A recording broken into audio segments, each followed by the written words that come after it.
Esta es una producción de la Iglesia Gracia Soberana Durango. En esta ocasión traemos para ti la serie Hechos, los inicios de la Iglesia, por el pastor Christian Tucker. Iglesia Gracia Soberana Durango. Búsquenos en Facebook.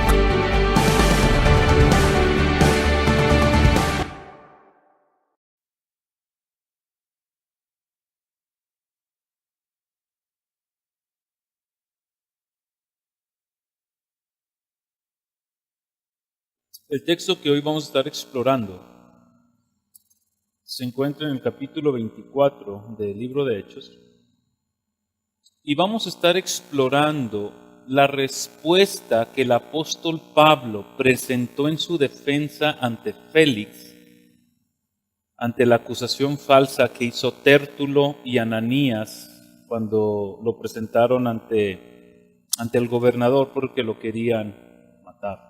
Se querían condenar. ¿Qué es lo que queremos ver en esta mañana? Miren, la Escritura enseña que de la abundancia del corazón habla la boca. Un amigo mío enseña que son las situaciones de la vida la que nos van exprimiendo y permite que salga de nosotros realmente de lo que estamos llenos. Él decía, si apachurras una pasta de dientes, lo que va a salir es pasta de dientes. Si apachurras a un pecador, lo que va a salir es pecado. Pero si apachurras a un pecador redimido, lleno del Espíritu Santo y de Cristo, ¿qué tiene que salir? Los frutos del Espíritu, ¿verdad?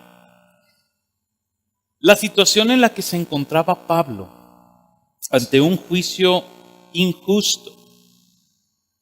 En su defensa, lo que él pudo expresar es de lo que él estaba lleno, de lo que él estaba saturado tanto en su mente como en su corazón, como en sus acciones. Y es lo que el día de hoy queremos ver. A lo largo de la narrativa de Lucas en el libro de Hechos, nos hemos podido percatar de los grandes cambios poderosos y significativos que la obra del Espíritu Santo y del Evangelio hace en la vida de las personas. Cambios radicales, cambios maravillosos. Y a estas personas que Dios ha salvado, siempre las ha agregado a la iglesia.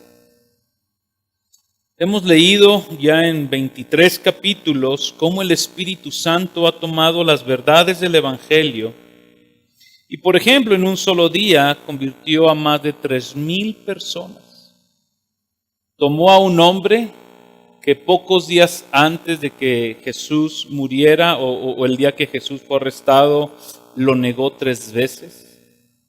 Y pocos días después lo vemos predicando el Evangelio en toda Samaria, en Jerusalén y en Samaria, al apóstol Pedro.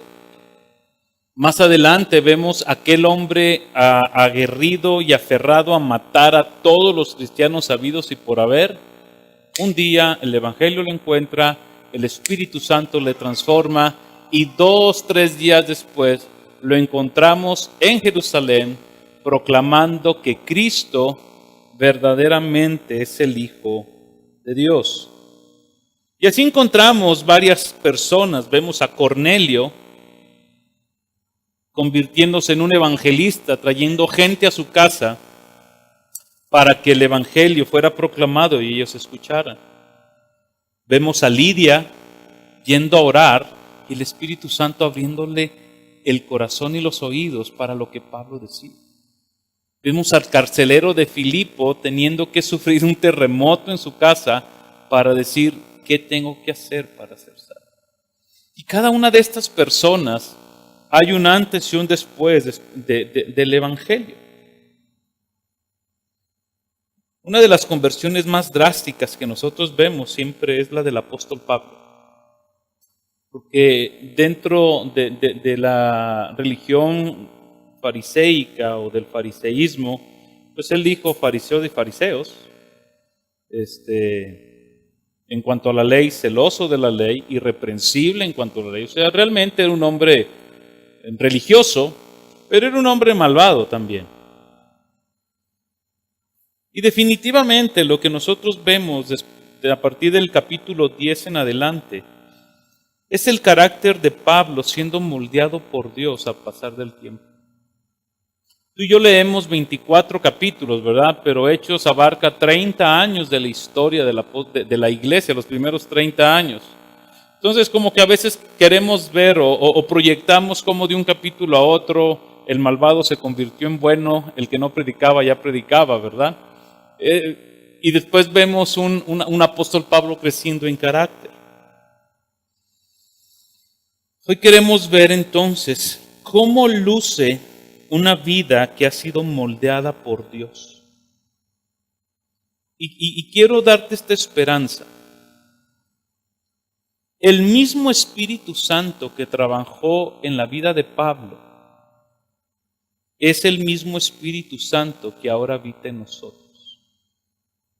El mismo evangelio que Pablo predicó es el mismo evangelio que tú y yo hemos escuchado y que hemos abrazado y que hemos respondido en fe y en arrepentimiento.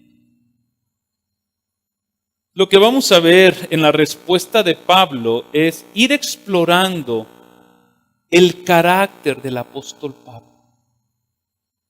¿Cómo es que Pablo, ante una situación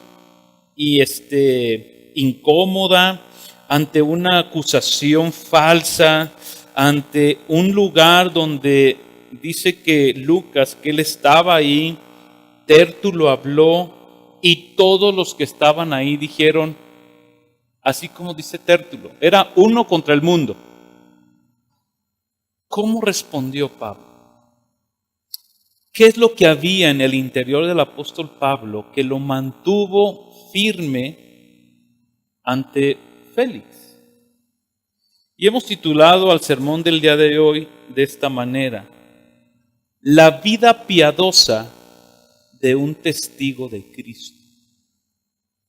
La vida piadosa de un testigo de Cristo. ¿Y a qué nos queremos referir cuando decimos la vida piadosa? Nos queremos referir a la forma o estilo de vida de una persona que ha sido alcanzada por el Evangelio de la Gracia, que ha sido regenerada y sellada con el Espíritu de Dios, el Espíritu de la promesa. Nos queremos referir a aquella vida que ha sido llamada a ser sal y luz en medio de una generación perversa. Nos queremos referir a aquella mente que su cosmovisión, su manera de ver el mundo, su manera de ver su propia vida y ver la vida de los demás, ha sido transformada por la palabra de Dios. Nos queremos referir a aquella vida que está comprometida con la proclamación del Evangelio. Aquella vida que tiene carga por las almas perdidas y que son esclavas de este mundo. A eso nos queremos referir cuando hablamos de una vida piadosa. ¿Por qué es importante que tú y yo velemos y cuidemos nuestra vida piadosa? ¿Por qué es importante que nosotros le dediquemos tiempo, como dice el apóstol Pablo, que velemos con temor y con temblor nuestra vida, nuestra salvación? Y no quiero, mi hermano, que tú pienses que vamos a hablar acerca de moralismo, porque lo que vemos aquí anclado, por eso quise dar esta definición de la vida piadosa. Porque una vida piadosa que glorifica a Cristo es una vida donde Cristo es el centro de esa vida. Es donde Cristo gobierna, es donde Cristo reina, es donde Cristo ha transformado esa vida.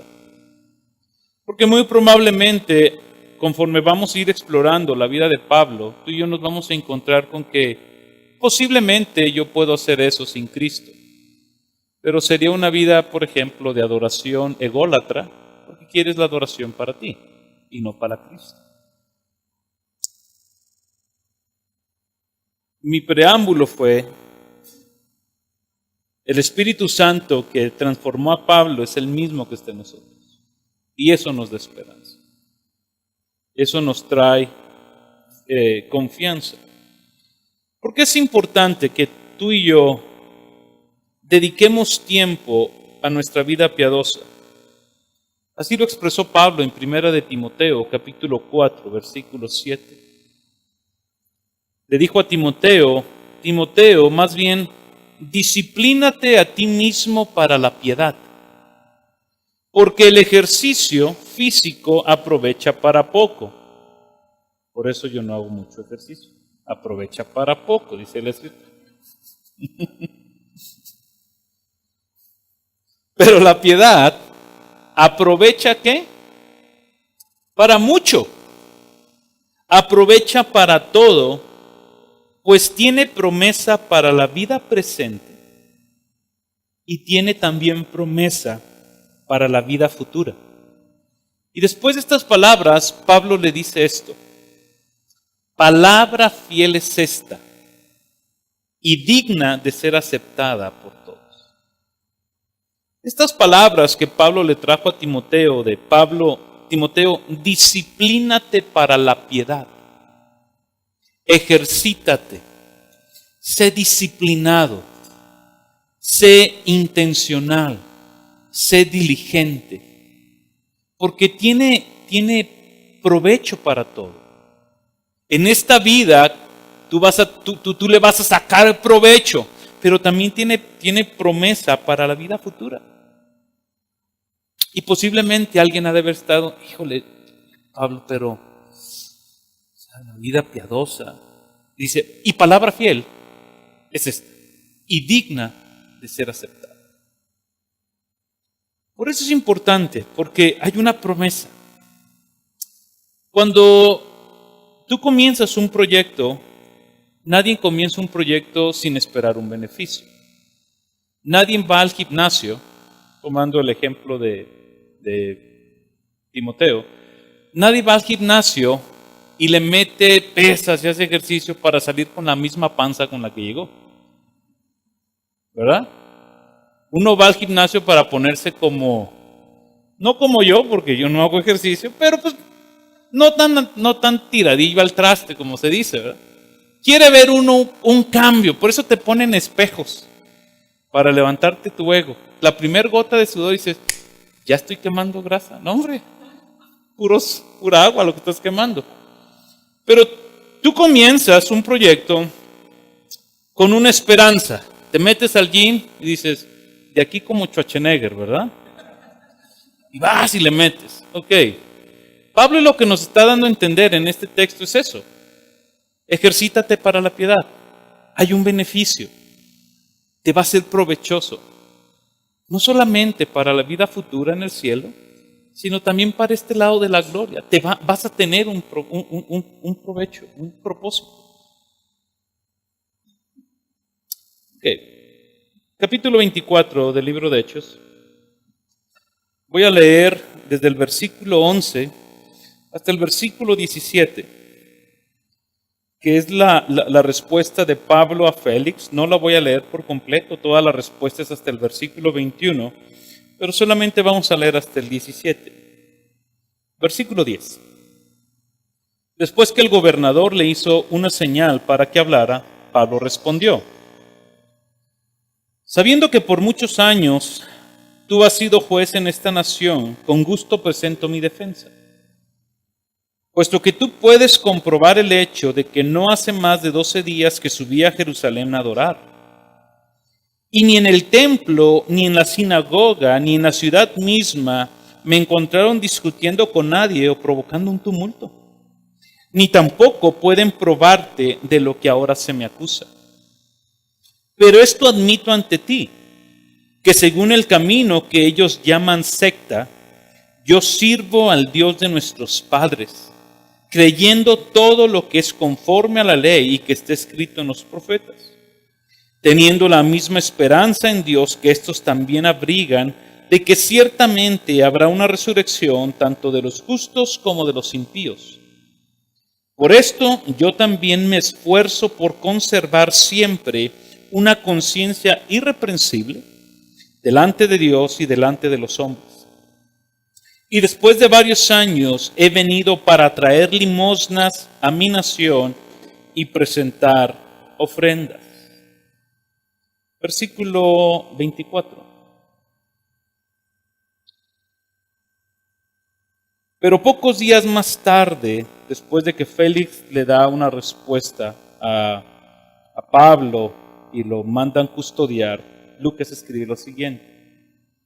Pero pocos días más tarde llegó Félix con Drusila su mujer, que era judía, y mandó traer a Pablo y lo oyó hablar acerca de la fe en Cristo Jesús.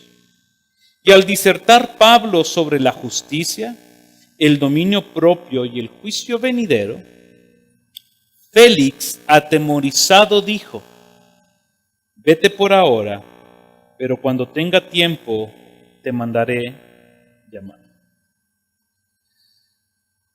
Hemos encontrado 7 virtudes en la vida de Pablo en esta respuesta que él hizo ante Félix. Capítulo 24, del versículo 10 al versículo 11, nosotros encontramos la primera característica: una vida de adoración y temor reverente a Dios. Pablo le empieza diciendo a Félix: Félix, hace 12 días yo subí a Jerusalén con un propósito. He venido a adorar al Señor. Adorar o adoración, la adoración es la vida cristiana, la adoración en la vida cristiana es como el timón de un barco o como el motor de un carro. Sin timón el barco no lo puedes dirigir. Sin motor el carro es inservible. Sin adoración una vida cristiana no es una vida cristiana. Pero obviamente nos queremos referir a una adoración al Dios verdadero, al Dios vivo, porque si algo somos conscientes es que el hombre por naturaleza es un adorador. El problema es que erramos a quién estamos adorando. Erramos a lo que nosotros queremos adorar y erramos cuando queremos adorar a Dios, erramos en adorarle como nosotros queremos adorarle a Él y no como Él quiere. Nosotros fuimos creados con esta tendencia. Dios puso en nosotros tanto el deseo como la necesidad de adorar. Pero el pecado vino a corromper por completo ese propósito. Y quiero darte varias definiciones que encontré acerca de lo que es adoración. Adoración significa honor y veneración dirigida a Dios. Otro autor dice que la adoración es reconocer a Dios su dignidad y declarar y afirmar su valor supremo.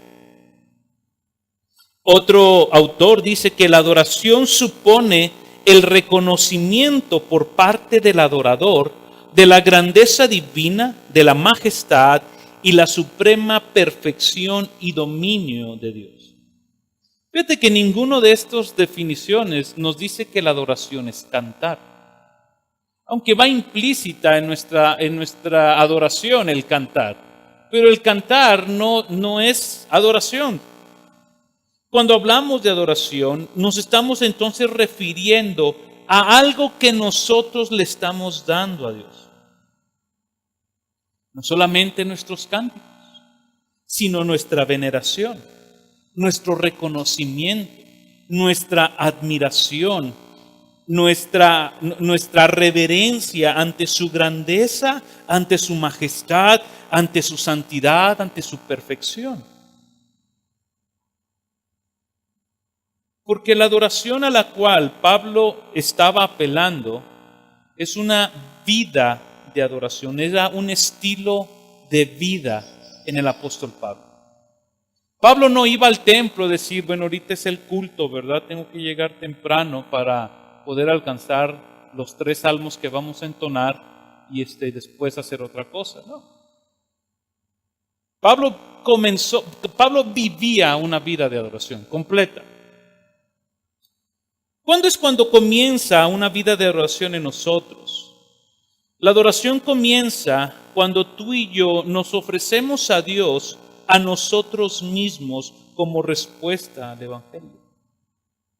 Cuando el Evangelio viene a nuestras vidas y la gracia irresistible quebranta nuestra pecaminosidad, el llamado eficaz de Dios trae una regeneración a nuestro espíritu y respondemos en fe y en arrepentimiento. En ese momento, Romanos capítulo 12, versículo 1 dice que comienza nuestro culto racional cuando nosotros nos entregamos por completo a Dios. Pero esa adoración no queda solamente en nuestra conversión, sino la adoración también se ve después de nuestra conversión en nuestras actitudes, en nuestras posesiones, en la manera de administrarlas, porque la adoración a la que somos llamados es a un estilo de vida, no a una actividad.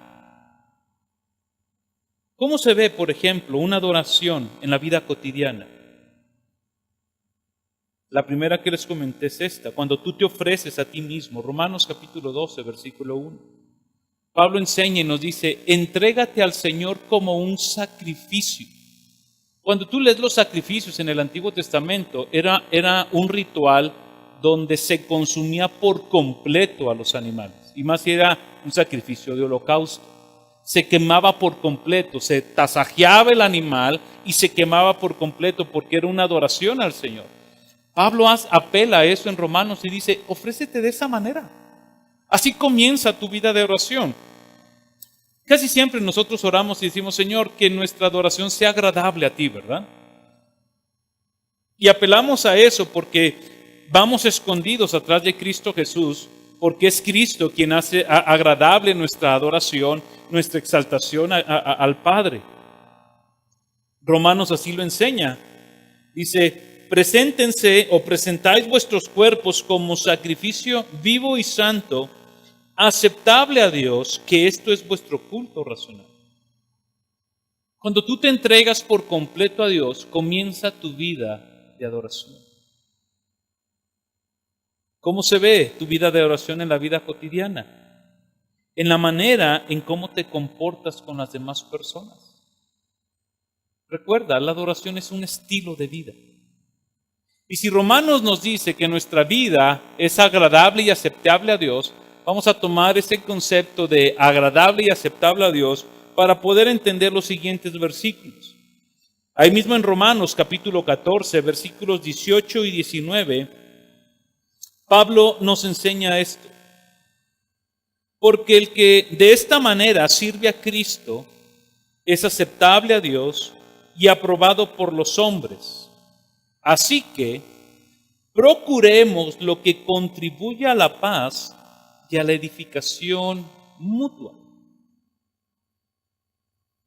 Procura en tu vida cotidiana, dice Pablo, aquello que contribuye a la paz en la iglesia, a la paz en tu casa. Procura contribuir a aquello que sirve para la edificación, porque quien sirve de esta manera es aceptable a Dios y es aprobado por los hombres.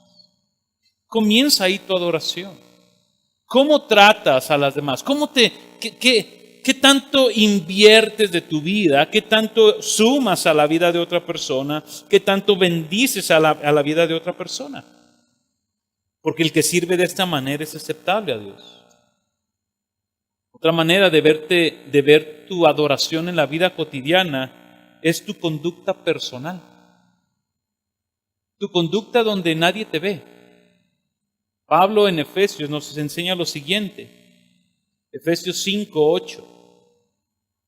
Antes eras tinieblas, pero ahora sois luz en el Señor. Andad como hijos de luz. Porque el fruto de la luz consiste en toda bondad, en toda justicia y verdad, examinando qué es lo que le agrada al Señor. Cuando Cristo nos rescató, mi hermano, nos trajo de las tinieblas a su luz admirable, dice Pablo. Pero ahora que somos luz, y hay más versículos que podemos citar, Pero Pablo nos dice, ahora que eres luz, tú tienes que andar como hijo de luz.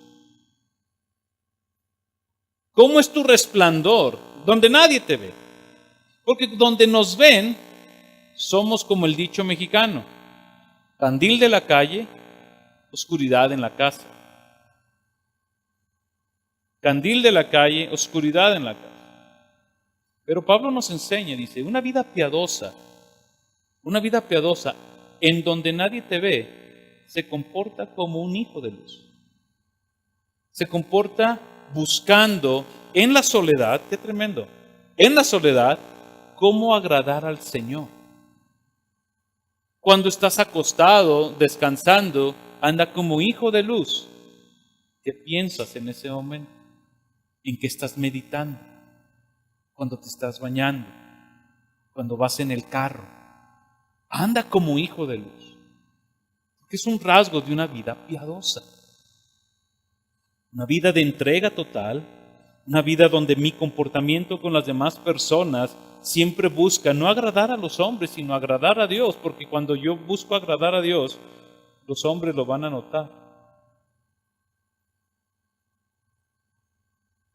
¿De qué otra manera se ve tu vida de adoración?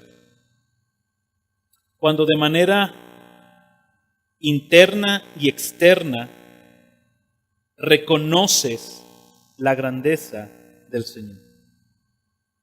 Y aquí sí va, aquí, en la adoración congregacional. Fíjate cómo enseña el autor de Hebreos. Hebreos 13:15 dice lo siguiente: por tanto, ofrezcamos continuamente, mediante Jesús, sacrificios de alabanza a Dios, es decir, el fruto de labios que confiesan su nombre. Una proclamación continua, una búsqueda donde en tus palabras la gente puede decir, o este es muy religioso o este es cristiano. Cualquiera de las dos. Porque, ¿por qué metes a Dios para todo? ¿Por qué primero Dios? ¿Por qué si Dios no lo permite? ¿Por qué es gracias al Señor? ¿Por qué es, si ven algo bueno en mí, es la gracia del Señor sobre mi vida? Porque yo estoy ofreciendo un sacrificio de alabanza continuo, un fruto que hay en mi corazón de la presencia del Espíritu Santo, donde yo reconozco que Él es mi Dios y mi vida es una vida de adoración. Y así podemos hablar de muchas cosas, pero lo primer rasgo es este: una vida de adoración y de temor reverente al Señor. El ministerio de la adoración debe mantenerse en cada área de la vida del creyente y bajo cualquier circunstancia que se viva, porque ya sea que nos vaya bien o que nos pase o que pasemos por tribulación, Dios nunca deja de ser digno de adoración y de admiración. No importa que te vaya bien en la vida y no importa si te va mal en la vida, Dios sigue siendo Dios y Dios sigue siendo merecedor de toda la gloria. Cuando te va mal, nuestra adoración es: Señor, gracias porque tú permites esto para tu gloria. Cuando nos va bien, gracias, Señor, porque tu mano de gracia está sobre nuestras vidas.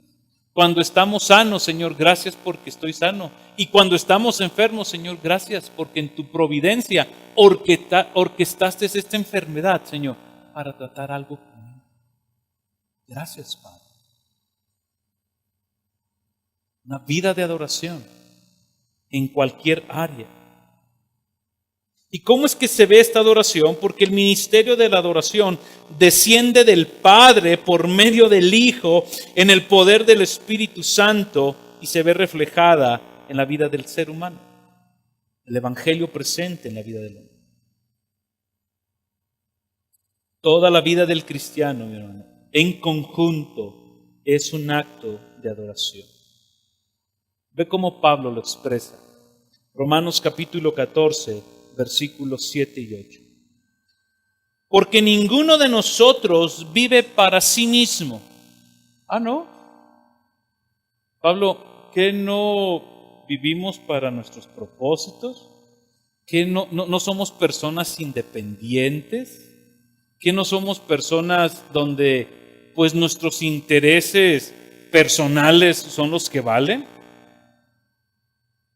Ninguno de nosotros vive para sí mismo y ninguno muere para sí mismo. Pues si vivimos, para el Señor vivimos, y si vamos a morir, para el Señor vamos a morir. Por tanto, ya sea que vivamos o que muramos, ¿qué dice? Del Señor somos. Qué glorioso el salmo que dice que cuán preciosa y estimada es para el Señor la muerte de sus santos, ¿verdad? O de sus elegidos. Qué hermoso es saber que alguien está en la tumba, está ahí muerto, frillototote, pero en su espíritu está adorando al Señor. Y ya sea que viva o que muera, yo soy del Señor, yo le adoro a Él. Segundo punto, lo encontramos en el versículo 12 y 13, donde Pablo habla y podemos ver una vida de integridad. Pablo comienza diciéndole a Félix que él sabe que subió a adorar y que no hizo tumultos, que no estaba discutiendo con nadie, y en el versículo 13 le hace esta declaración: nadie puede probarte lo que ahora me acusa. Cuando hablamos de integridad, mi hermano, no estamos diciendo que la gente no va a hablar de ti. Lo que queremos dar a entender es que lo que hablen de ti no sea verdad. Porque es imposible que la gente no hable de nosotros.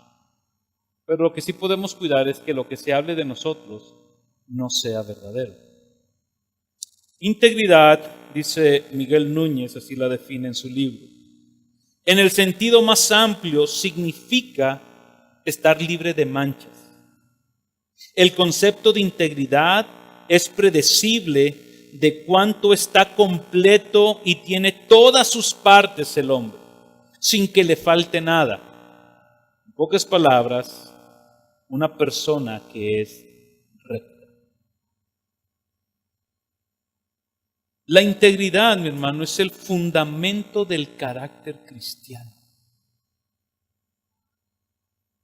Cuando no hay integridad, no hay carácter bien formado en la persona. Cuando no hay integridad, no hay un carácter bien formado en la persona. La integridad es algo que Dios demanda de sus hijos. Y no estamos hablando de una perfección, porque nadie es perfecto de este lado de la gloria. Pero sí podemos ser íntegros. Pablo estaba apelando a su integridad y dijo: de lo que me están diciendo, nada me puedes comprobar. No se puso a discutir, simplemente dijo: puedes preguntarle a quien quieras. Tráete a quien quieras. Es más, adelantito dice: los que deberían de acusarme, ¿dónde están? Ni siquiera vinieron a acusarme. ¿Por qué? Porque no tenían pruebas. Pablo está hablando de eso, una vida de integridad. Deuteronomio 18:13 es donde encontramos cuánto Dios demanda del pueblo de Israel y de sus hijos, que seamos personas de integridad, personas sin defectos moralmente, sin mancha. Dice Deuteronomio: serás intachable delante del Señor tu Dios. Intachable, sin mancha, recto en todo lo que digas, pienses y hagas. Como individuos, mi hermano, tenemos diferentes tipos de valores por los cuales regimos nuestra vida. Pero es la integridad la que nos va a permitir vivir de una manera congruente con los valores que hemos decidido abrazar. Es la integridad la que sirve como un cincho de todos nuestros valores a los cuales nosotros vamos a sujetar nuestra vida, sobre la cual nos vamos a regir en nuestro caminar. Y si tú y yo no consideramos la integridad como algo valioso y no negociable, tarde o temprano, por nuestra falta de integridad, vamos a terminar violando lo que nosotros decimos que creemos y abrazamos. Pablo dijo, no hay nada de lo que me puedan comprobar. He vivido de manera íntegra. Y la Escritura en Proverbios enseña pasajes que nos deben de dar miedo, no temor reverente, miedo por las consecuencias de no vivir una vida en integridad. Si tú lees, por ejemplo, Proverbios 10:19, dice, el que anda en integridad anda seguro, pero el que pervierte sus caminos, ese será descubierto. Proverbios 28:18, el que anda en integridad será salvo, mas el que anda en camino torcido caerá de repente. Salmos, el que es íntegro en su corazón, sé íntegro en tu corazón, en los estatutos del Señor, para que no seas avergonzado. Integridad. Aquel cinturón que abraza todos los valores que yo creo. La razón por la que debemos perseguir, valorar, respetar nuestra integridad a nivel personal es que cuando no somos íntegros con nosotros mismos, se nos hace mucho más difícil mantener nuestras convicciones. Se nos hace más difícil guardar la integridad en las relaciones con el mundo. Y por ende, se nos hace más fácil cometer graves pecados, graves faltas hacia el Señor. La integridad en el cristiano lo que demanda es que no quebrantes los valores eternos que el Señor ha demandado para la vida del creyente. Una vida de integridad. La integridad muchas veces, mi hermano, nos va a costar el desprecio de la gente. O nos va a costar el que nos digan, qué tonto eres. ¿Por qué dijiste eso? ¿Cómo se te ocurrió? ¿Me explico? Punto número 1 fue una vida de adoración y temor a Dios. Este temor del que les hablé al principio es un temor reverente. Este temor es un temor de miedo, de las consecuencias que puede haber de no tener una vida de integridad. La falta de esta virtud en nuestro carácter nos lleva a que seamos personas deshonestas con Dios y con nosotros mismos. La falta de esta virtud en nuestras vidas nos lleva a racionalizar y justificar tanto los pequeños como los grandes pecados que albergamos en nuestro corazón. Por la falta de esta virtud en nuestras vidas, quebrantamos cada mandamiento del Señor. Y mandamientos que Dios nos pide que no abandonemos por nuestro propio bien, por el bien de la iglesia y por la gloria de su nombre. Y la Biblia habla de gente íntegra, gente recta. El más asombroso es Job, porque fue Dios mismo quien dijo de él que era una persona íntegra. No era la demás gente. Dios dijo a Satanás, ¿no has considerado a mi siervo Job? ¿No has considerado, no has visto cuán intachable, recto y temeroso y apartado del mal es? Dios mismo diciendo eso de Job. ¿Se acuerdan de los 7 hombres que agarraron para servir mesas? Una característica, íntegros, para servir mesas. No era el gran ministerio, ni era la gran posición en la iglesia. Iban a venir a servir, a atender a las viudas.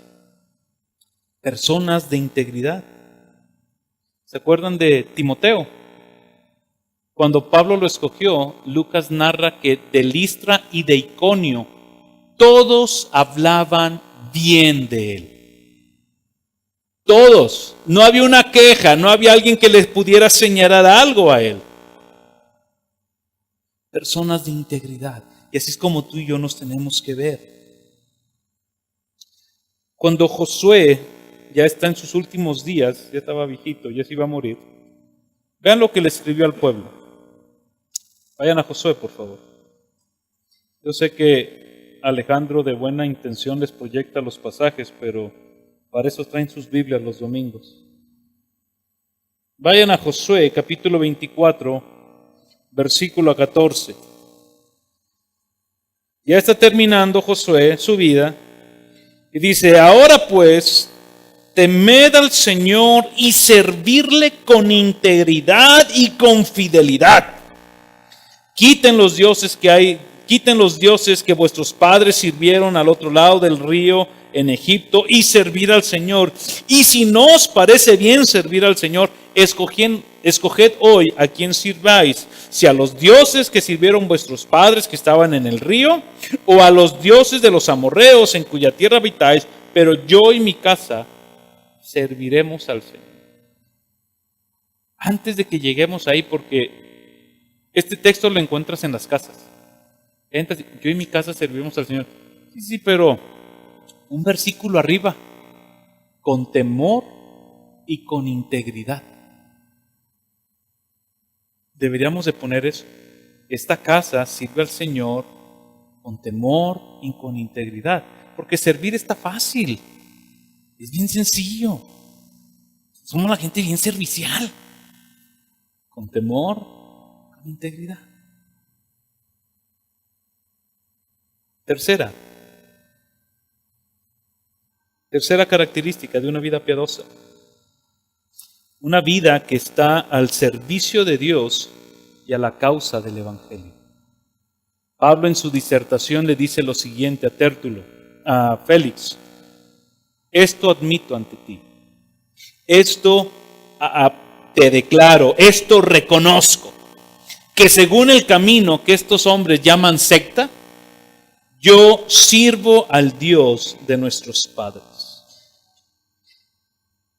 Estos dicen que el camino es una secta.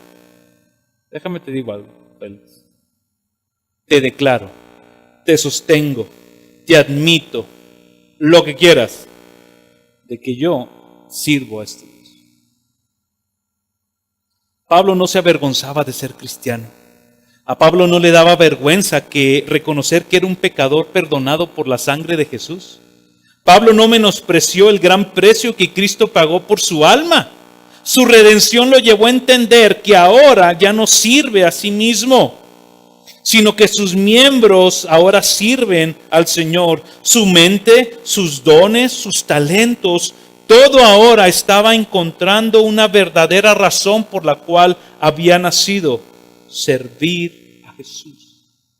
Pero ojo, la palabra que Lucas utiliza para decir lo que Pablo dice que era siervo de servir al Señor es la palabra esclavo. Te declaro esto: yo soy esclavo de Jesús. No sirvo. Porque un siervo le puedes decir y hace y no hace. Un esclavo no. Un esclavo hace, y si no hace, su vida peligra. Pablo dice: yo soy un esclavo de Dios. Yo soy un esclavo de Jesús. Para eso es que el Señor me sacó de la esclavitud de Egipto y me trajo a Él, para servirle a Él. Dios le dijo a Moisés: cuando saques a Egipto de la esclavitud, los vas a traer a este monte a hacer una cosa, a que sean mis esclavos. Esteban, cuando estaba frente al concilio, tomó las mismas palabras de Moisés y les dijo: nosotros éramos esclavos en Egipto y después el Señor trajo libertad para que ahora seamos esclavos para Él. Y le costó la vida. Lo mataron. Pero él reconoció lo que Pablo todavía no escribía: si vivo, vivo para el Señor, y si muero, muero para el Señor, porque soy de Él. Una vida de servicio es una vida que está determinada a esclavizarse al Señor. ¿Y cómo es que nos volvemos esclavos cuando tú y yo somos diligentes a las palabras del Señor? Romanos capítulo 12, versículo 11. No seáis perezosos en lo que requiere diligencia, fervientes en espíritu, sirviendo al Señor. Sé un esclavo de Cristo, sé diligente en lo que Él demanda de ti. Sé obediente a lo que se te demanda. ¿Por qué me llamas Señor, Señor y no haces lo que yo te digo? Se requiere dependencia del Espíritu Santo para ser un esclavo del Señor. Yo soy la vid y ustedes son los pámpanos. Separados de mí, nada. Obediencia, diligencia, dependencia. Y ser esclavo se requiere mortificación. Que tomes tu cruz, mueras a ti mismo y le sigas a Él. Un esclavo de Cristo. ¿A quién estás sirviendo, mi hermano? ¿A quién sirves? ¿Te sirves a ti mismo? Cuando estás en la escuela, ¿a quién sirves? Cuando estás en el trabajo, ¿a quién sirves? Cuando recibes una orden, ¿a quién sirves? Cuando das una orden, ¿a quién sirves? Nuestras acciones, nuestras palabras, nuestros sentimientos, nuestros pensamientos, si se pudieran proyectar en una pantalla, ¿demostrarían que Dios es nuestro Dios? ¿O que seguimos siendo esclavos del pecado? ¿A quién servimos? Y decimos que no solamente una vida de servicio a Dios, sino también una vida de servicio a la causa del Evangelio. Por eso leí el versículo 24, cuando dice, pocos días después, Félix lo llamó llamar. ¿Y qué hizo Pablo? ¿Presentó otra vez su defensa? No, versículo 24, le oyó escuchar de la fe en Jesús. Y esa fe en Jesús es lo que hizo que Félix dijera, atemorizado, ahorita no te quiero escuchar. Porque le habló de tres cosas: el juicio venidero, la justicia y el dominio propio. Pero Pablo estaba dedicado a la predicación del Evangelio. ¿Por qué? ¿Qué opinión tenía Pablo del Evangelio? Y tristemente, miren, es una opinión que tú y yo no tenemos. La opinión que Pablo tiene del Evangelio, tristemente, no es la misma opinión que nosotros tenemos ahora del Evangelio. ¿Por qué digo eso? Romanos capítulo 1, versículo 15 y 16. Así que, por mi parte, ansioso estoy de anunciar el Evangelio. ¿Cuántos tenemos esa ansiedad? Estamos ansiosos por qué vamos a hacer mañana, estamos ansiosos por cómo vamos a pagar las cuentas. Pero ¿quién se levanta ansioso en la mañana diciendo, híjole, se me queman las habas por hablar de Cristo? Ansioso estoy de anunciar a ustedes en Roma del Evangelio, porque estoy consciente de algo, que el Evangelio es poder de Dios para salvación, primeramente al judío y después al griego. Porque en el Evangelio la justicia de Dios se revela por fe y para fe. Ve el entendimiento del apóstol Pablo. 1, estoy ansioso. 2, no me avergüenzo del Evangelio. ¿Por qué? 1, es poder de Dios. 2, en el Evangelio Dios ha revelado su justicia. 3, hay salvación para todos los hombres. ¿Verdad que nosotros no tenemos esa misma perspectiva del Evangelio? Pablo a eso enfocaba su vida.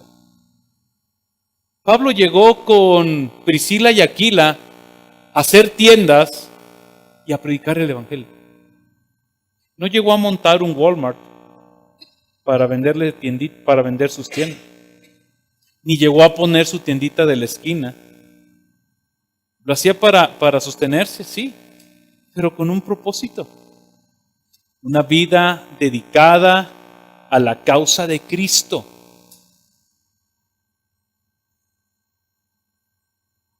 ¿Por qué para nosotros como cristianos es necesario predicarnos el Evangelio? Te voy a dar 3 razones por qué es necesario que prediquemos el Evangelio. Y cuando te digo que prediques el Evangelio, primero te lo digo para que te lo prediques a ti. 1, te va a librar del legalismo. 2, te va a librar del libertinaje. Y 3, te va a librar de una vida subjetiva. De levantarte en las mañanas y creer que si te va a ir bien es porque Dios te ama y si te va mal es porque Dios no te ama. Eso es un subjetivismo. Ves a Dios dependiendo cómo te levantes. Ojo, Dios no deja de ser Dios. Pero cuando tú te proclamas, cuando tú te predicas el Evangelio, tú sabes que su justicia es divina, su perdón es eterno, que no es por ti, es por lo que Él hizo. Por eso a veces, mi hermano, hacemos preguntas, ¿para ti qué es el Evangelio? Porque cuando tú defines el Evangelio como la buena noticia de Dios, pues parece ser como que no hemos entendido la grandeza del Evangelio. Sí, el Evangelio es la noticia de Dios definitivamente, pero ¿qué más es el Evangelio? Es que Dios hizo algo y lo hizo a través de Cristo, y a Cristo le costó algo, y Cristo ahora demanda algo de nosotros. Ese es el Evangelio. El Evangelio no es que Dios tiene un plan maravilloso para tu vida. Que sí lo tiene. ¿Sabes cuál es? Toma tu cruz, niégate a ti mismo y síguele. Qué hermoso plan, ¿verdad? Precioso. Hermoso. ¿Qué otro plan Dios tiene para tu vida? ¿Quieres ser el mayor? Sé el menor, sé un siervo. Y cuando sirvas, di, oh, qué gran siervo inútil soy. Va como que muy en contra, ¿verdad?, de lo que nos enseña la cultura. Tengo que ir un poquito más rápido, ¿verdad? 4. Una vida anclada en la palabra de Dios. Versículo 14, sigue diciendo Pablo, no solamente soy un siervo de Cristo, sino que creo todo lo que está conforme a la ley y a la escritura en los profetas. Te creo todo. Soy una persona que vive anclada a la palabra de Dios. La palabra de Dios, mi hermano, es la fuente del alimento, nutrición, dirección, fortaleza, conocimiento, luz para la vida del creyente. Miren, los que han sido diligentes en el estudio de la palabra, hoy comienzan con el Salmo 129 y Eclesiastés capítulo 1. Para que terminen Eclesiastés y digan, lo mejor de la vida es temer a Dios y servirle. Porque vanidad de vanidad, todo en esta vida es vanidad. Y he llegado a la conclusión, dice Salomón, que no hay mejor cosa que temer al Señor. Tú necesitas anclar tu vida en la palabra de Dios. Tú necesitas anclar tu mente y tu corazón en las verdades de la Escritura. Tú necesitas renovar tus pensamientos por medio de la palabra. Necesitas filtrar tus palabras, deseos, acciones y actitudes por medio de la palabra. Tú necesitas proclamar la palabra. Tú y yo necesitamos más del Espíritu Santo. Necesitamos anclar nuestra vida en la palabra de Dios. Miren, creo que va a venir un hombre que se llama David Huff, o quién sabe cómo se llama. Ese hombre. Ayer o antier escuché uno de sus audios, porque por lo menos uno tiene que saber a qué va a venir a ensayar. Los religiosos. Miren, el hombre con una labia agarró pasajes de la Escritura. Y lo citó, No citó pasajes. Pero él terminó diciendo en uno de sus discursos, yo soy de los menos malos que quiero ser de los mejores buenos. Dije, y te saltaste Romanos capítulo 3. Él dijo, decir a la gente que Pedro, Pablo y Juan dicen no es suficiente. Dije, te saltaste 1 Timoteo 3:16, toda la palabra de Dios es útil, inspirada por Dios y útil. Una mezcolancia donde tú terminas y dices, híjole, pues sí, sí puedo ser un superhombre. Gracias, David, por venir a alentar mi vida. ¿Por qué les digo esto? Por si se les ocurre ir. Si se les ocurre ir y ustedes salen de ahí bien motivados, tienes la bella oportunidad de pedir al Señor que te dé de su Espíritu Santo y abra tu mente al Evangelio. Porque si la palabra de Dios no te inspira, y no te anima y no te alienta, probablemente es que no hay una vida regenerada en tu vida. Ya le quemé el spot a este muchacho, ¿verdad? Pero me es necesario porque él va a venir. Y más de 2 o 3 cristianos van a ir. Y van a decir, qué bien. Wow, o sea, citó la palabra porque él dijo esto y esto está en la Biblia. Sí. Pero escucha todo su speech. Todo el speech. 9 minutos. Yo soy. Y yo soy de estos, y yo soy del otro, y yo soy de aquellos, y yo soy de allá. Yo soy de los que no siguen a Jesús. No soy candidato para servir a Jesús, pero yo lo sigo. Obvio, nadie es candidato para seguir a Jesús, nadie lo quiere seguir. Por eso le digo, se saltó Romanos capítulo 3. ¿Por qué te digo todo esto? Pablo tenía una vida anclada a la palabra. Podía filtrar. Él podía filtrar las filosofías del mundo. Por eso cuando escuché el speech, así se venían los pasajes. Esto está en Juan. Esto lo dijo fulanito de tal. Esto lo dijo él. Y está saliendo todo su contexto. Pablo le dijo a Timoteo, entre tanto llego contigo, en Timoteo 4:13, ocúpate de la lectura de las Escrituras. Miren, a más de uno de ustedes, ¿cómo vas con tu lectura? Hoy, ¿qué salmo toca? Pues uno de entre el 1 y el 150. Sí. Colosenses, Pablo le dice que la palabra habite en abundancia en ustedes. Miren, por eso no nos cansamos, mi hermano, de hacer énfasis. Lean su Biblia, marquen su Biblia. Mire, tengo un discipulado con un muchacho todas las semanas. La segunda cosa que le digo es, muéstrame tu Biblia y dime qué leíste. Y como yo llevo el mismo plan de lectura que él no me puede chamaquear, entonces él abre ahí, voy en Job capítulo 42. ¿Qué leíste de Job 42? ¿Qué el Señor te habló? ¿Qué el Señor te enseñó? ¿Cómo le respondiste al Señor? Necesitamos la palabra en la mente. Quinto, también Pablo nos muestra una vida, cómo se ve una vida piadosa, una vida que tiene los ojos puestos en Jesús. Pablo en su disertación le dice en el versículo 15, yo tengo la misma esperanza en Dios que estos también tienen, pero nuestra esperanza está de que habrá una resurrección tanto de los justos como de los impíos.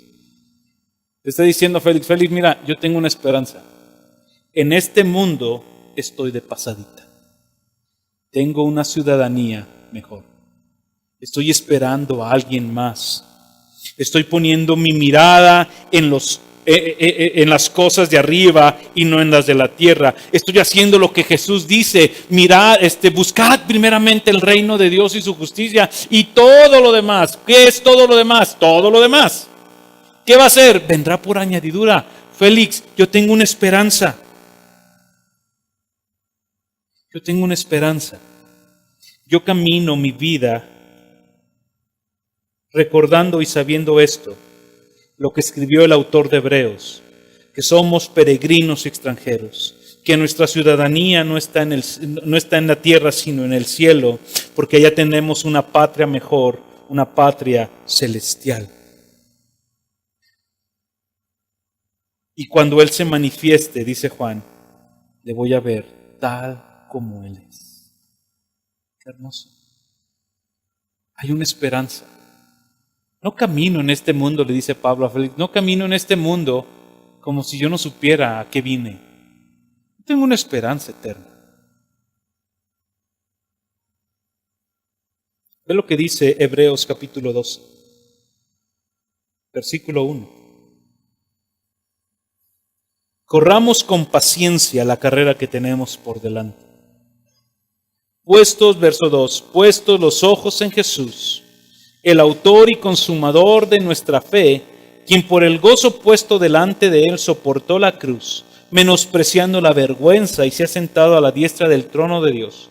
Considerad que en tu carrera, con paciencia, con los ojos puestos en Jesús, considera a Jesús, porque él soportó la hostilidad de los pecadores contra él, para que no te canses ni te desanimes en vuestro corazón, para que no bajes tu mirada. Corre con los ojos en Jesús. Y cuando alguien llegue y te humille y te menosprecie y te diga que no sirves para nada, voltee y dile, mira, hace 2000 años ya me lo habían dicho. Y créeme, me lo dijeron peor. Pero aquí estoy por su gracia, con mis ojos puestos en el autor y consumador de mi fe. 6. ¿Cómo se ve una vida piadosa? Se ve una vida que que se esfuerza por la santidad. En su disertación, Pablo le dijo esto a Félix: por esto yo también me esfuerzo, para conservar siempre una conciencia irreprensible delante de Dios y delante de los hombres. No puedo hablar del versículo 16 sin considerar el versículo 15, porque este comienza con la palabra por esto. ¿Por qué Pablo se esforzaba por una vida en santidad? ¿Sabes por qué? Porque el versículo 15 dice que un día justos e injustos van a resucitar y van a ir a juicio. Justos e injustos vamos a resucitar y vamos a ir a juicio. Por eso, porque un día Dios me pagará conforme a mis obras, yo me esfuerzo por vivir una vida de integridad, una vida en santidad, porque Él es santo. Sed santos en toda vuestra manera de vivir, dice Pedro. Yo me esfuerzo. ¿Yo me esfuerzo? Sí, ¿quién te dijo que la santidad no cuesta? Una cosa es ser santos posicionalmente, Él nos tomó y nos hizo santos. Pero nuestra santidad progresiva cuesta. ¿Sabes qué cuesta? La mortificación de nuestros pecados. Cuesta el ser humildes, cuesta el ser quebrantados. Pero él se esforzaba. Él buscaba la santidad sin la cual nadie verá a Dios. La conciencia de Pablo concordaba perfectamente con su profesión de fe. Dice un comentario el pastor John Charles Riley, dice lo siguiente con relación a este pasaje. Según la Biblia, hay 3 cosas que son completamente necesarias para la salvación de todo hombre y mujer de la cristiandad: la justificación, la regeneración y la santificación. Las 3 se dan cita en todo hijo de Dios. Quien carece de una de estas 3 cosas no es un verdadero cristiano a los ojos de Dios, y de morir en ese estado no se hallará en el cielo, ni será glorificado en el último día.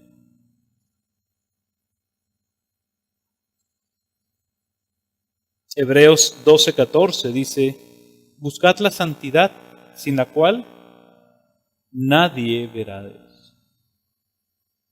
Pablo se esforzaba, y no solamente por tener una conciencia limpia delante de Dios, sino también una conciencia delante de los hombres.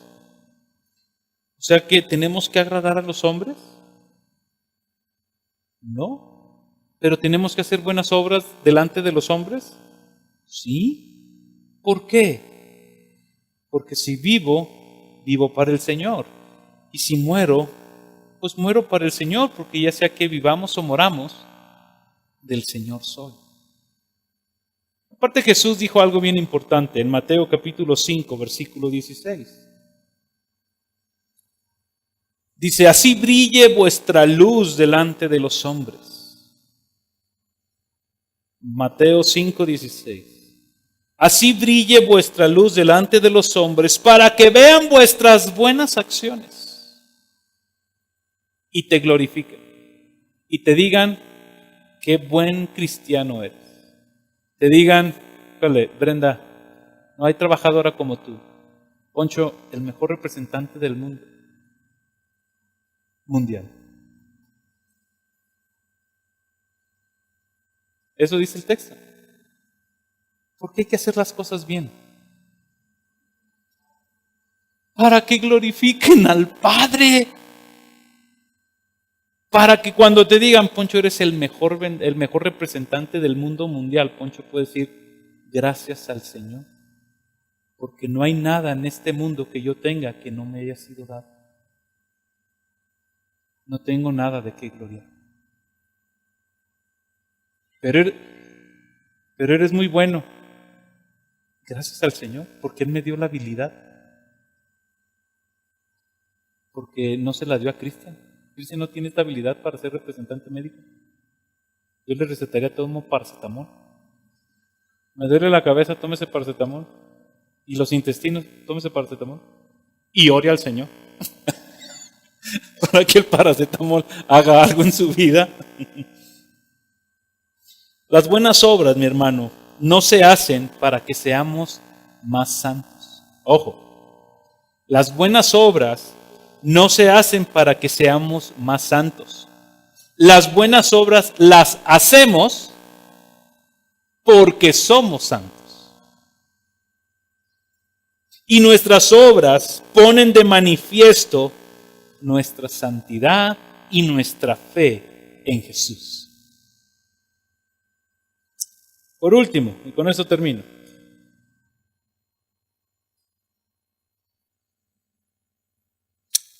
Un comentario más, antes de pasar al...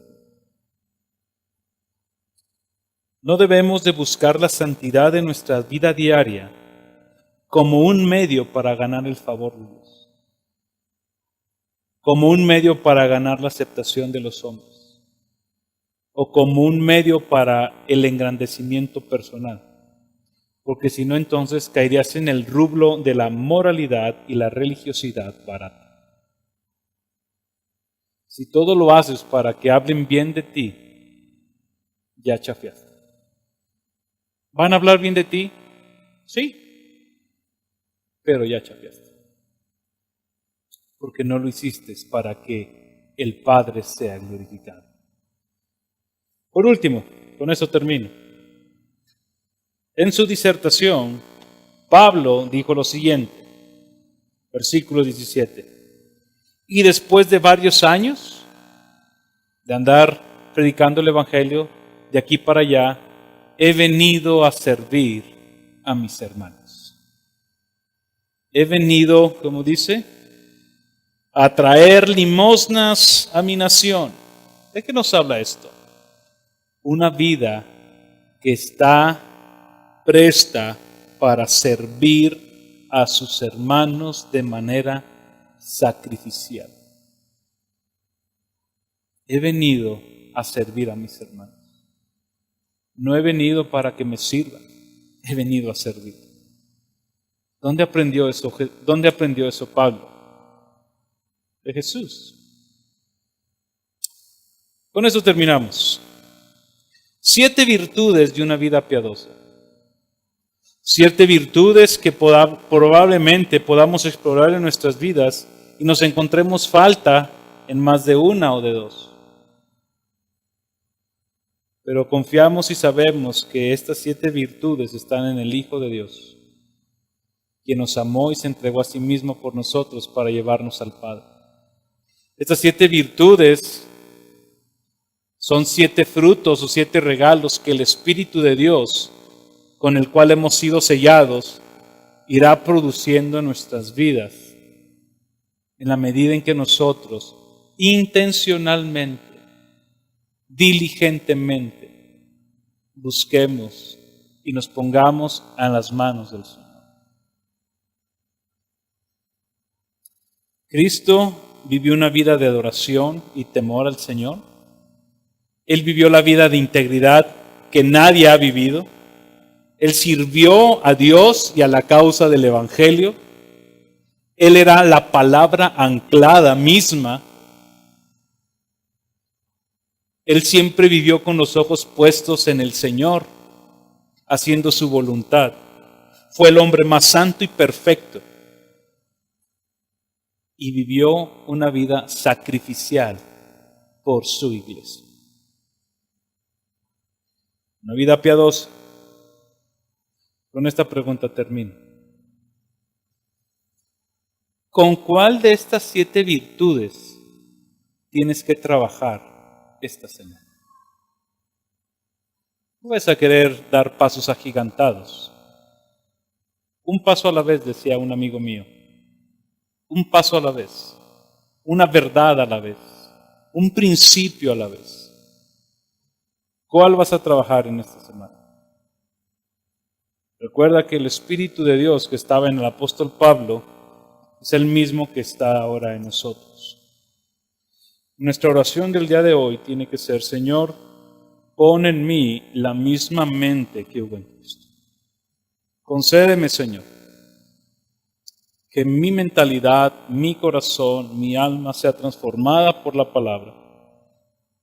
Porque yo quiero ser un testigo fiel para tu gloria. Vamos a ponernos de pie y vamos a orar. Señor, te damos muchas gracias, Padre, por tu palabra preciosa y hermosa.